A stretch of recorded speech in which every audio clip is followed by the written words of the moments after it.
నమస్తే సార్. చెప్పమ్మా, ఏంటి ప్రాబ్లం? వీడు నా ఫ్రెండ్ అండి. ప్రేమించిన అమ్మాయి మోసం చేసిందని చూసిన ప్రతి అమ్మాయిని హేట్ చేస్తున్నాడండి. అంటే వీడి problem hate at first sight అన్నమాట. అవును సార్, ఆ హేట్ చేసిన అమ్మాయిలనే మళ్ళీ ఇష్టపడుతున్నాడండి.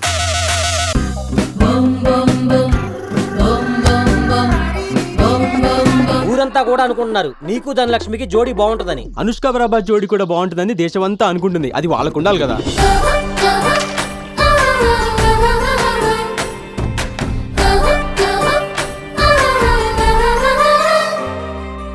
కొత్తగా లవ్ లో పడ్డావు. ఎవరా అమ్మాయి?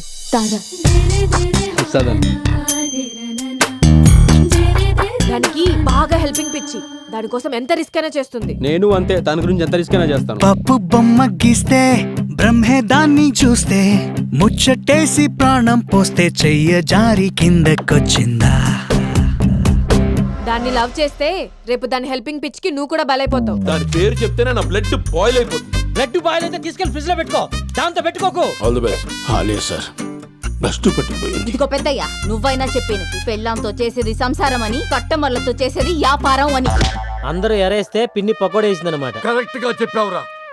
తోం తోం తరిగిట తోం తరిగిట తోం తరిగిట తక తా తా తిరడదాం తిరడదాం. ఓహో, సిటీలో ఎవరితో హ్యాండ్ ఇస్తే ఇప్పుడు గుర్తొచ్చిన వాడికి. అయితే నీకు వేరే ఆప్షన్ లేదు. కానీ అమ్మాయి లాంటిది కాదే. ఆడికి ఇప్పుడు అర్థం కాదు.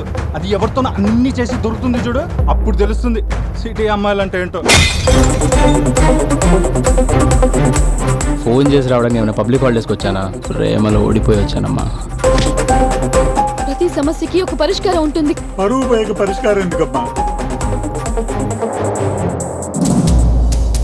శతకోటి చిక్కులనైనా విడిపించేస్తుంది ఓ చిట్కా.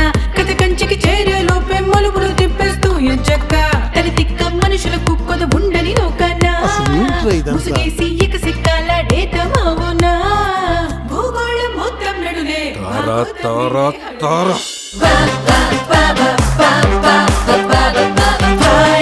తారాగణం. భారీ తారాగణమా? అంటే తారలు ఎక్కువ మంది ఉంటారా? కాదు సార్, అమ్మాయిలు ఎక్కువ మంది ఉంటారు.